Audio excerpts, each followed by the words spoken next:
Oh, yay, we're back. It's Christine, a host here at That's So Vegas with Murray SawChuck, fantastic magician, just all around great guy, multi talented. Another association that Murray has that a lot of people get a real kick out of is with the Pawn Stars. And you're their resident, how would you call yourself? Magic expert? Magic expert. So when they get an item or something, in particular, didn't they have a Houdini something once? Yeah, Houdini jacket, Blackstone, all What? that stuff. So Really? Are some of this stuff real? yeah, it is. People actually bring stuff in like That's that. right, of course. That's what it's all about. And It's a pawn shop. How, That's what they do.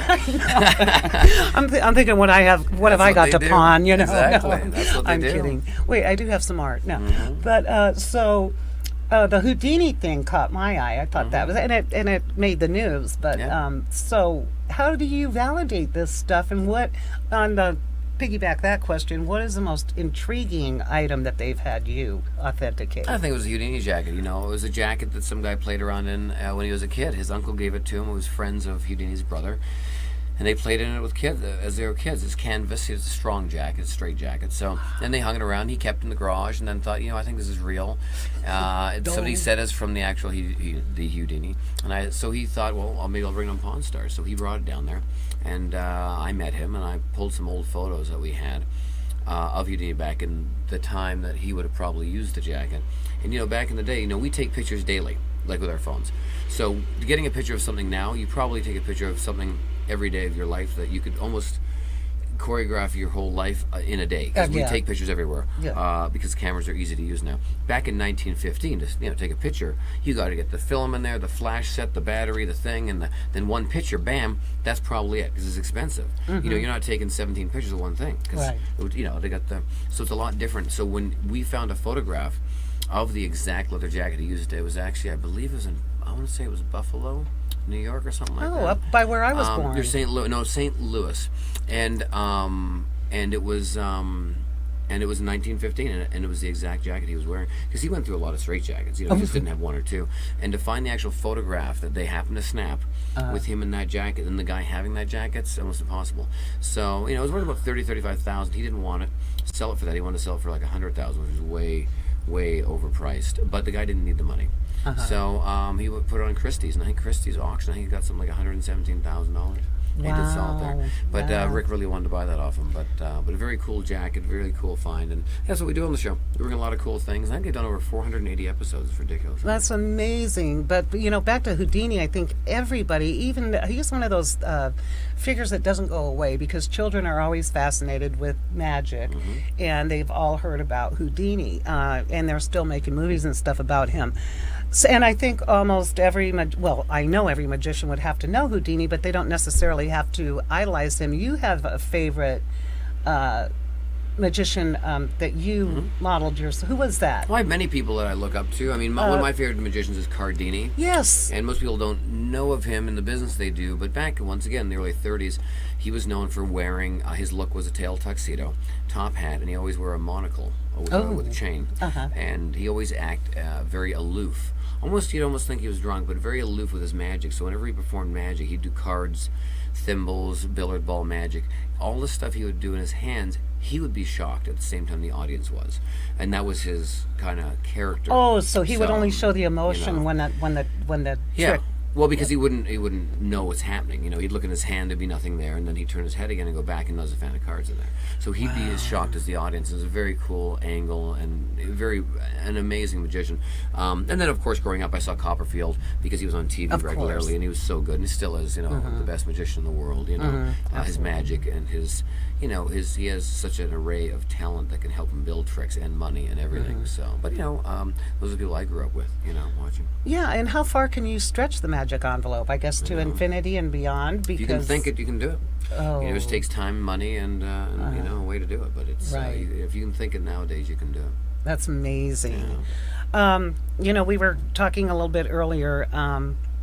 When you actually back to the Tropicana and your run at the Laugh Factory. Yes. I saw your show several times there. Enjoyed it every time. There's an element of humor in there that I really like. When And- you look like this, it's easy.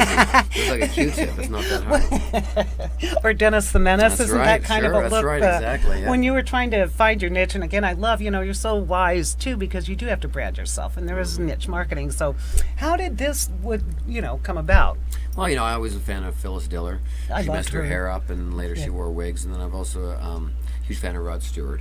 And they did these things just to stand out a little bit. They're Right. both comedians and rock stars. They either obviously each of Yeah. one was different, but they had a brand. And Magic, they never had anybody that looked like that. All right. And I thought, what, that's great. And so that was my look. And then I needed to wear glasses, so I would wear glasses off stage, but wear contacts on stage. And somebody said to me, you're doing a lot more comedy. Why don't you go with a black frame look? Andy Warhol it worked for. Absolutely. He's no longer around, and you have the right face and the look for with your hair. It could really work for you, especially with the comedy side. And I said, well, let's try that. So I got a lot of my glasses that I need to wear with black frames, and then that's kind of how it all. It is a great look. You carry it off so well. I have seen you though. I've seen pictures of you with your hair slicked down. Yeah, there's a very, very few of those. Well, you know what? You looked utterly handsome, so Thank you you. could go either way with that. And I'm sure the cleft in the chin was Yep. probably from either your mom or your dad. Yeah, my dad. My dad had one. Yeah, a really strong one. Yeah.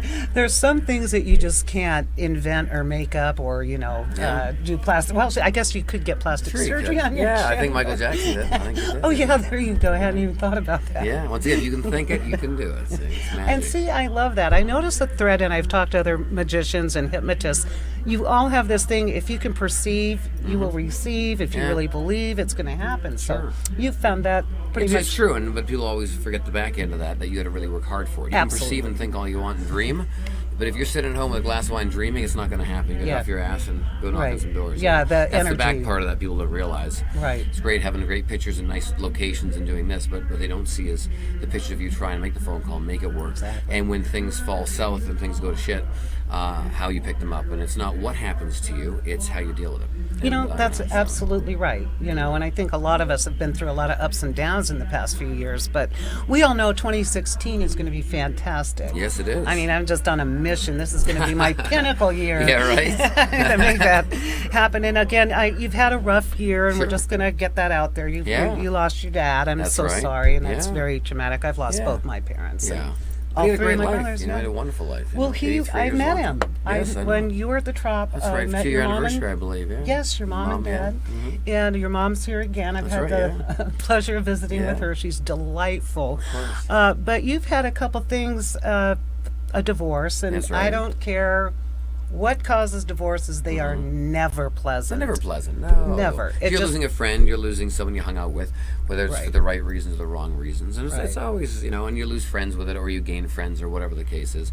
So it's always exhausting. But, it always goes back to that motto, what happens to you, you have a choice on how to deal with it. Correct. You can be dramatic about it, or you can just put the balls on and get Right. real with it, and move on. Well, and again, I was going to point out there's a psychological thing that if you lose a job, a spouse, and or a family member and get a divorce, most people jump off a cliff. Sure. And, I mean, See? like the percentage is horrifying, Of like course it is. 90%. Yeah, Those sure. are the three worst things that could happen to a person, and then have For them the happen child, in a probably, year. yeah. Oh yeah, well right, that that too. goes without saying, course. yeah, huh? But you managed to weather this. But again, Yeah.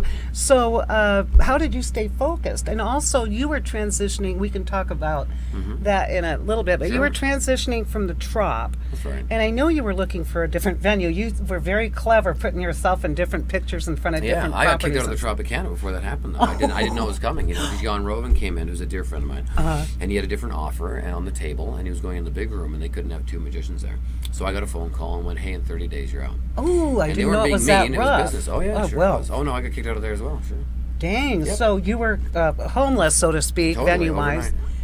And but you shopped for a venue, and I did. we're happy to say you landed at Planet Hollywood because that's such a wonderful. hip, happening hot spot. Yeah. And kind of funny, the Sin City Theater, even though it's a family show. Yes. But we'll address that when we get back, because again, time just is flying here.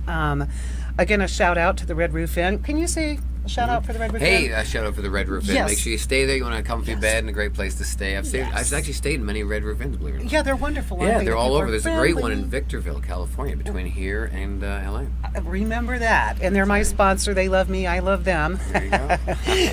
Without them, I wouldn't be sitting here. Say, So there you go. we'll be back in just a minute with the fabulous, fantastic, multifaceted Murray SawChuck. See you in a minute.